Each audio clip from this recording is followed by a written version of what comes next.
Good morning students, आप सभी का ऑनलाइन क्लास में बहुत बहुत स्वागत है। बेटा, कल हमने प्रश्नावली 1.1 को पूर्ण किया था। आज हमारा पॉइंट रहेगा अभ्यास 1.2 और हमारे प्रश्नावली 1 का भाग रहेगा 6। इस भाग 6 का हमारा पहला पॉइंट है अंकगणितीय आधारभूत प्रमेय। अंकगणितीय आधारभूत प्रमेय की परिभाषा देखेंगे। किसी संख्या को उसके सर्वसंभव अभाज्य गुणनखंडों के घातांक के रूप में व्यक्त करना ही अंकगणितीय आधारभूत प्रमेय है। कैसे आपको इस प्रमेय का उपयोग करना है वो देखेंगे एग्जाम्पल में। एग्जाम्पल में देखिए, जैसे 140 को अभाज्य गुणनखंड के अभाज्य गुणनखंड कर घातांक के रूप में इस प्रकार से 1 नंबर का प्रश्न आएगा एग्जाम में हमारे, घातांक के रूप में दर्शाइए। घातांक के रूप में दर्शाइए, इस प्रकार का एक प्रश्न आएगा। हमें कोई भी एक संख्या दे दी जाएगी और आप हमसे कहेगा भाई इस संख्या को अभाज्य गुणनखंड कर और घातांक के रूप में दर्शाइए। तो कैसे आपको इसको हल करना है, देखिए हल में 140 के आपको अभाज्य गुणनखंड करने हैं। 2 का भाग इसमें देंगे। 140 में 2 का भाग दिया 70 बार गया, 2 का भाग 70 में दिया 35 बार गया, 35 में 5 का भाग दिया 7 बार गया और 7 में 7 का भाग दिया 1 बार गया। तो 140 के जो गुणनखंड हैं वो गुणनखंड आ गए हमारे 2 × 2 × 5 × 7। तो अब इनको घातांक के रूप में लिखना है। घातांक का मतलब होता है कि कोई भी गुणनखंड जितनी बार आया है तो उतनी ही उसकी घात लग जाती है। अब जैसे 2 का गुणनखंड यहाँ 2 बार आया है तो 2 की घात 2 हो जाएगा। 5 1 बार आया है और 7 1 बार आया है। तो जिनके ऊपर घात 1 होती है उन घातों को आप लगा भी सकते हैं और उन घातों को न लगाएं तो भी काम चल जाएगा हमारा। तो इस प्रकार से हम 140 को अगर अंकगणितीय आधारभूत प्रमेय का उपयोग करें तो इस तरीके से घातांक के रूप में दर्शा सकते हैं। तो प्यारे बच्चों, आपको सबसे पहले जो भी संख्या दी है उस संख्या के पहले आपको अभाज्य गुणनखंड करने हैं। अभाज्य गुणनखंड करने के बाद में और यह देखेंगे कि कौन सा गुणनखंड कितनी बार आया है। जैसे यहाँ 2 का गुणनखंड 2 बार आया है तो 2 का पावर 2 हो गया और 5 1 बार आया है, 5 की घात 1 लगा देंगे। 7 1 बार आया है तो 7 की घात 1 बार लगा देंगे। तो इस प्रकार से आपको इस प्रमेय का उपयोग करना है। अब आप एक बार गुणनखंड करना शायद आपके दिमाग से निकल गया होगा, तो मैं आपको कुछ नियम बता देता हूँ गुणनखंड करने के। तो गुणनखंड के उन नियमों का आप उपयोग करेंगे। देखो, गुणनखंड करते समय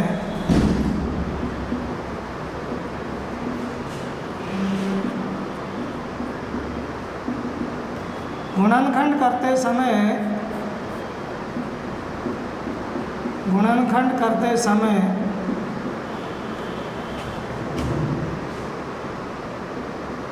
करते समय आपको सबसे पहले तो 2 का भाग दे करके देखना है। 2 का भाग यदि नहीं जा रहा हो तो 2 के बाद में आपको 3 के भाग देने की कोशिश करनी है। 3 के बाद में 5 का भाग, 5 के बाद 7 का भाग, 7 के बाद 11 का भाग, 11 के बाद 13 का भाग, 13 के बाद में 17 का, फिर 19 का, फिर 23 का, फिर 29 का, फिर 31 का। इस क्रम में बेटा आपको भाग देना है। यानी जब भी आप गुणनखंड करें तो सबसे पहले तो ये देखेंगे कि भाई 2 का भाग इस संख्या में जाएगा कि नहीं जाएगा। तो 2 का भाग देने के लिए आपको 2 से भाजकता का नियम ज्ञात होना चाहिए। 2 से भाजकता का नियम, 2 से भाजकता के नियम के लिए जैसे आपको कोई भी संख्या दे दी यहाँ पे, जैसे 572 एक संख्या दे दी, तो आपको जो भी संख्या दी है उस संख्या का ये इकाई अंक देखना है। आपको इकाई अंक जो भी संख्या आपको दे रखी है, जैसे आपको 572 का ही गुणनखंड करना है तो आपको इस संख्या 572 का इकाई अंक देखना है 2। और ये इकाई अंक यदि 0 हो, 2 हो, 4 हो, 6 हो, 8 हो, इनमें से कोई अंक हो, ये इकाई अंक जो है ये इकाई अंक, इनमें से कोई अंक हो तो आप उस संख्या में निश्चित रूप से 2 का भाग दे सकते हैं। उस संख्या में 2 का भाग जाएगा तो आपको सबसे पहले जो भी संख्या दी है उसमें ये इकाई का अंक देखना बेटा। इकाई का अंक यदि 0 हो, 2 हो, 4 हो, 6 हो और 8 हो, इनमें से कोई भी इकाई का अंक हो तो आप निश्चित रूप से उस संख्या में 2 का भाग दे सकते हैं। अब 2 का भाग यदि मान लीजिए इकाई का अंक यहाँ ये ऐसे होता है, ये जैसे 573 होता है। अब 573 है तो इकाई का अंक इनमें से कोई अंक नहीं है। अब इनमें से कोई अंक नहीं है तो इसमें 2 का भाग नहीं जा सकता, यानी इसमें 2 का भाग आपको नहीं देना है। 2 का भाग जाएगा नहीं, इसलिए आपको कोशिश नहीं करनी है। 2 का भाग इसमें नहीं दे सकते। क्यों नहीं दे सकते? क्योंकि इकाई का अंक या तो 0 होना चाहिए, या 2 होना चाहिए, या 4 होना चाहिए, या 6 होना चाहिए, या 8 हो। इनमें से कोई अंक हो तो निश्चित रूप से 2 का भाग दे देंगे। इनमें से कोई अंक नहीं है तो 2 का भाग नहीं देंगे। अब 2 के बाद में नंबर आता है 5 का, 3 का। तो बेटा 3 का भाग देने के लिए 3 का भाजकता का नियम याद होना चाहिए। तो ये नहीं है आपने इकाई का अंक 3 देख लिया और 2 के भाजकता के नियम की तरह ही भाग देने लग गए, नहीं। 3 से भाजकता का नियम है कि जो भी आपको संख्या दी गई है उस संख्या के सभी अंकों का योग करेंगे, इसका, इस वाले अंक का और इस वाले अंक का। तो 5 और 7 12, 12 और 3 15 हो गए। तो यहाँ अंकों का योग 15 आ गया। तो यदि अंकों के योग में 3 का भाग पूरा पूरा चला जाए, अंकों का योग जो आया है और उस अंकों के योग में यदि 3 का भाग चला जाता है तो आप उस संख्या में निश्चित रूप से 3 का भाग देंगे। तो इस तरीके से ये हुए आपके 2 के और 3 के भाजकता के नियम, और इनका आपको फॉलो करना है। सबसे पहले आपको 2 का भाग देना है, 2 के बाद में 3 के भाग देने की ट्राई करनी है, 3 के बाद 5 का नहीं जाता हो तो 7 का नहीं जाता है तो 11 का भाग नहीं जा रहा है तो 13 का नहीं जाता है तो 17 का नहीं जा रहा है 19 का, और फिर 23 का, फिर 29 का, फिर 31 का। कभी कभी ऐसा हो सकता है कि इन संख्याओं के अलावा बहुत बड़ी संख्या आ गई, जैसे 101 आ गया ये। अब 101 में किसी भी संख्या का भाग नहीं देंगे इसी क्रम में, और यदि किसी का भी नहीं जा रहा है तो इस संख्या में आपको 101 का ही भाग देना है। जब किसी भी संख्या का भाग नहीं जा रहा हो तो आपको फिर उसी संख्या का भाग उस संख्या के अंतर्गत देना है। इस तरीके से आपको उस संख्या के, जो भी संख्या आपको दी है उस संख्या के गुणनखंड करने हैं। तो अब देखिए आपका जो पहला प्रश्न है, उस पहले प्रश्न में हमें कुछ संख्याएं दी गई हैं और उन संख्याओं के हमको अभाज्य गुणनखंड करके घातांक के रूप में लिखना है। तो देखिए हमारा पहला तो आपको मैंने बता ही दिया 140, और इसके बाद एक और बताता हूँ आपको मैं 38 25। नेक्स्ट आपका जो प्रश्न नंबर 1 है उस 1 का ये तीसरा वाला भाग है, संख्या है 3825। इस 3825 के आपको अभाज्य गुणनखंड करके और घातांक के रूप में दर्शाना है। कैसे दर्शाएंगे देखो हल में, 3825। अब मैंने आपको कहा था कि जब भी आप गुणनखंड करेंगे तो सबसे पहले 2 का भाग के देखेंगे। अब यहाँ इकाई का अंक 5 है और इकाई का अंक 0, 2, 4, 6 और 8, इनमें से कोई अंक नहीं होने के कारण इसमें 2 का भाग नहीं जा सकता। अब 2 के बाद में नंबर आता है 3 का, तो 3 के लिए अंकों का योग करेंगे तो 3 और 8 11, 11 तो 13, 13 और 5 18, और 18 में 3 का भाग 6 पर पूरा पूरा जाता है। तो इस संख्या में 3 का भाग पूरा पूरा चला जाएगा। तो 3 का भाग देंगे, 3 एकम 3, 3 दूनी 6 और 3 चौक 12, 3 पंजो 15। तो 3 का भाग दिया, 3 में 3 का भाग दिया एक बार, 8 में 3 का भाग दिया, 3 दूनी 6 2 और 22 हो गए। 3 में 7, 22 में 3 का भाग देंगे, 3 सत्ते 21 और 1 बचा, 3 पंजे 15। अब देखेंगे दोबारा 3 का भाग जाएगा नहीं जाएगा। 1 का तो 3, 3 और 7 10 और 5 15, तो 3 का भाग चला जाएगा। 3 चौक 12, 3 दूनी 6, 3 पंजे 15। अब देखेंगे अंकों का योग 4 2 6, 6 और 5 11, और 11 में 3 का भाग नहीं जाता तब तो 5 का ही भाग जाएगा इसमें। तो 5 × 40, 50 25, फिर 5 का भाग देंगे 17 बार, और 17 में 17 का भाग देंगे 1 बार। तो ये आ गए हमारे 3825 बराबर में 3 × 3 × 5 × 5 × 17। अभी थोड़ी देर पहले ही आपको मैंने बताया था कि गुणनखंडों में जिस संख्या का गुणनखंड जितनी बार आ रहा है उस संख्या की उतनी ही घातांक लग जाएगी। अब 3 का गुणनखंड यहाँ 2 बार आया है तो 3 का घात 2 हो गया। 5 का गुणनखंड 2 बार आया तो 5 की घात 2, और 17 का गुणनखंड 1 बार आया है तो 17 की घात 1 भी लगा सकते हैं, और 17 को केवल आप 17 भी लिख सकते हैं। तो बेटा आपको करना क्या है कि जब भी आपको कोई संख्या दी गई हो उस संख्या में आपको अभाज्य गुणनखंड करके और घातांक के रूप में बनाना हो तो आपको उस संख्या में निश्चित रूप से पहले 2 का भाग देना है। अगर जा रहा हो तो 2 के बाद में 3 का भाग, 3 का नहीं जा रहा है तो 5 का नहीं जा रहा है तो 7 का नहीं जा रहा हो तो आपको 11 का भाग देना है। 11 के बाद में 13 का, इस क्रम में भाग दे करके और पहले प्रश्न को आपको पूर्ण करना है। इसी तरीके से आपको सभी सवालों को घातांक के रूप में दर्शाना है। तो ये था हमारा पहला पॉइंट, अंकगणितीय आधारभूत प्रमेय। अब आप नेक्स्ट पॉइंट हमारा देखेंगे,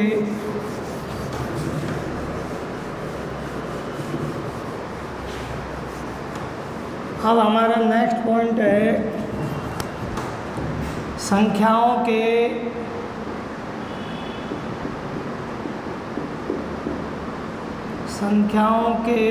HCF व LCM। पिछली जो हमारी प्रश्नावली थी 1.1 वहाँ भी हमने HCF और LCM से संबंधित आपको चर्चा की थी आपसे। तो संख्याओं के HCF और LCM में देखो तो पहली जो परिभाषा हम लिखेंगे HCF को मैसे कहते हैं हिंदी में, और HCF इसकी फुल अंग्रेजी में HCF कहते हैं। इसका मतलब होता है हाईएस्ट कॉमन फैक्टर। तो HCF की परिभाषा देखेंगे, वह बड़ी से बड़ी संख्या, वह बड़ी से बड़ी संख्या जिसका भाग, वह बड़ी से बड़ी संख्या जिसका भाग दी गई संख्याओं में वह बड़ी से बड़ी संख्या जिसका भाग दी गई संख्याओं में पूरा चला जाए, दी गई संख्याओं में पूरा चला जाए, उन संख्याओं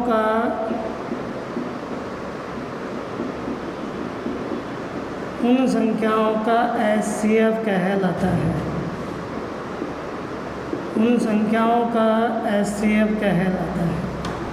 तो परिभाषा को आप देखेंगे, वह बड़ी से बड़ी संख्या, कौन सी संख्या, कि जो भी संख्याएं आपको दी गई हैं उन संख्याओं में वह बड़ी से बड़ी संख्या जिसका भाग दी गई संख्याओं में पूरा चला जाए, उन संख्याओं का HCF कहलाता है। तो अब आप देखेंगे एक नोट ध्यान रखेंगे इसमें, नोट अभाज्य संख्याओं का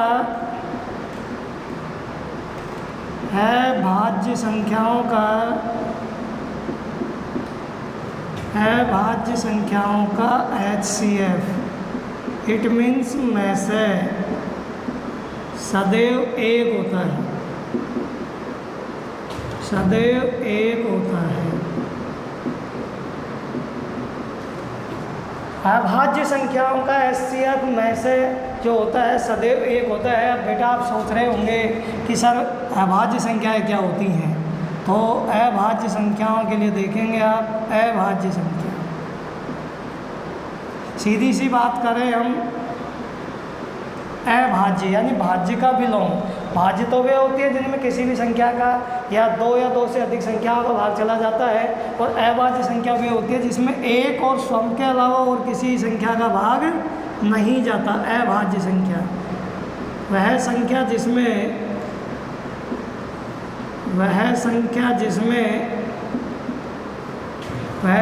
जिसमें एक एवं स्वयं के अतिरिक्त एक एवं स्वयं के अतिरिक्त किसी अन्य संख्या का भाग न जाता हो। कैसी संख्या? वह संख्या जिसमें एक एवं स्वयं के अतिरिक्त किसी अन्य संख्या का भाग न जाता हो। जैसे अगर सबसे छोटी संख्या की बात करें हम, तो जैसे 2 और 3 ले लिया। अब हमसे कह दिया 2 और 3 का में से बताओ या एचसीएफ बताओ, तो 2 और 3 का एचसीएफ कैसे निकालेंगे? देखो हल में, तो 2 में 1 का भाग जाता है और 2 का भाग जाता है, और 3 में 1 का भाग जाता है और 3 का भाग जाता है। अब इन दोनों में जो कॉमन गुणनखंड मिला है वो एक गुणनखंड मिला है। ऐसी संख्याओं में हमेशा कॉमन गुणनखंड आपको एक ही मिलेगा, तो ये आ जाएगा एचसीएफ जो है इनका वो 1 आ जाएगा, चाहे वो 2 संख्याएं हों चाहे वो 3 संख्याएं हों। अगर हम 3 संख्याओं की बात करें, जैसे 5, 6 और 7, इन संख्याओं का एचसीएफ यदि हम देखें तो पहले तो ये पहचानेंगे कि भाई ये अभाज्य संख्या है कि नहीं है। तो 5 में 1 का भाग जाता है और 5 का, देखो 6 भाज्य संख्या है यहाँ पे, और ये हमने ले ली संख्या 9, ये 11। अब 11 में देखो 1 का भाग जाएगा 11 का, और 7 में जाएगा 1 का और 7 का, तो इन तीनों में एक कॉमन फैक्टर मिल गया है 1, तो एचसीएफ इनका भी 1 ही आ जाएगा।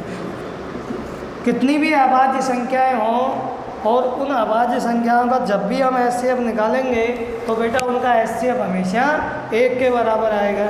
तो ये तो हुआ हमारा अभाज्य संख्याओं का एचसीएफ। अब आप देखेंगे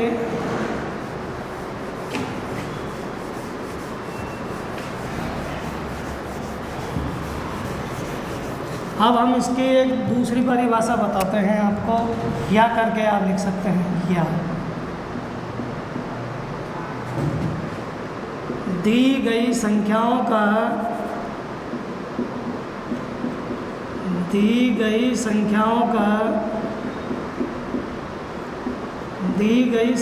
का एचसीएफ उन संख्याओं के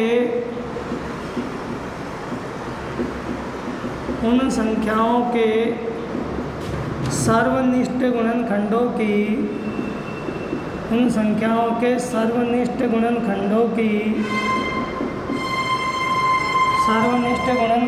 की न्यूनतम घात का गुणनफल होता है।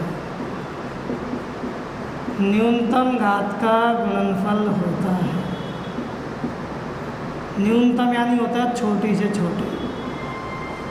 तो यदि हम दूसरी परिभाषा की बात करें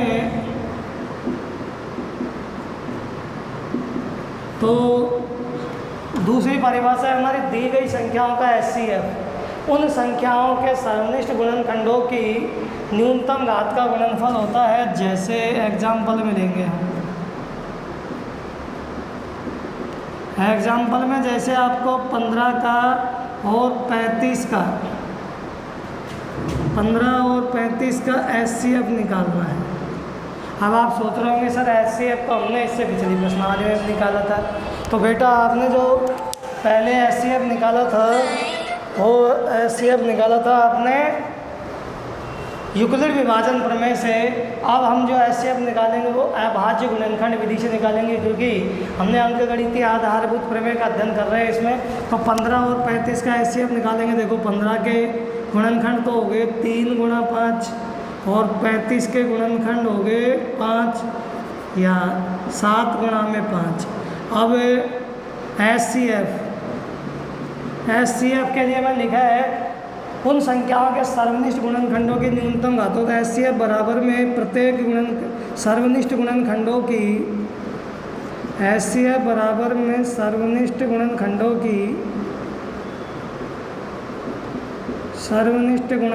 की न्यूनतम घात का गुणनफल। सर्वनिष्ठ गुणनखंडों की न्यूनतम घातों का गुणनफल। अब इन दोनों में सर्वनिष्ठ गुणनखंड यदि हम देखें तो 5 मिल रहा है और एक ही गुणनखंड मिला है, तो दो गुणनखंड नहीं है जिनका गुणा करें तो एक ही गुणनखंड है, तो HCF बराबर में 5 होगा इसका। इस तरीके से इसका HCF निकालेंगे हम। अभी हम आगे इसकी चर्चा करेंगे। हमने परिभाषा आपको बताई कि वह बड़ी से बड़ी संख्या जिसका भाग दी गई संख्याओं में पूरा पूरा चला जाए, दी गई संख्याओं में पूरा पूरा चला जाए तो उन संख्याओं का वो HCF कहलाता है। या हम दूसरी परिभाषा की बात करें तो दी गई संख्याओं का HCF उन संख्याओं के सर्वनिष्ठ गुणनखंडों की न्यूनतम घात का गुणनखंड होता है। तो देखो ये संख्या आ गई हमारी 5, तो 5 का भाग 15 में जा रहा है 3 बार और 35 में जा रहा है 7 बार। अब 5 से बड़ी ऐसी कोई संख्या नहीं है। अगर आपके दिमाग में कोई संख्या आ रही हो जिसका भाग 15 में भी चला जाए, 35 में भी चला जाए, तो कमेंट्स करके कृपया कल मुझे वो बताना कि सर इसमें 5 के अलावा ये 10 भी है, 15 भी है, ऐसी संख्या है जिसका भाग भी जा रहा है इसमें। तो हमारी परिभाषा के अनुसार ये 5 वो बड़ी से बड़ी संख्या आ गई जिसका भाग 15 में और 35 में पूरा पूरा जा रहा है। तो इन संख्याओं का जो HCF हो गया वो HCF हो गया 5। तो बेटा आज आपको मैंने जो परिभाषाएं लिखाई हैं उन परिभाषाओं को आपको याद करना है और आपको होमवर्क के रूप में कुछ सवाल करने हैं, वो आप देखें।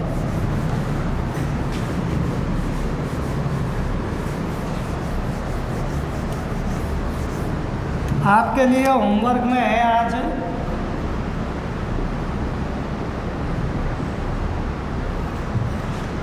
आवाज गुणनखंड कर।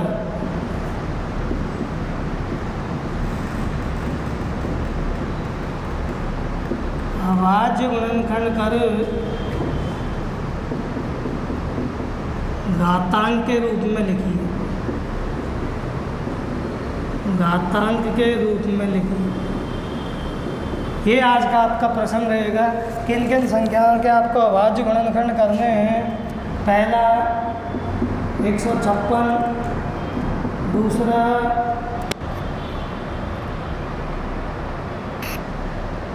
5005, तीसरा 7429, चौथा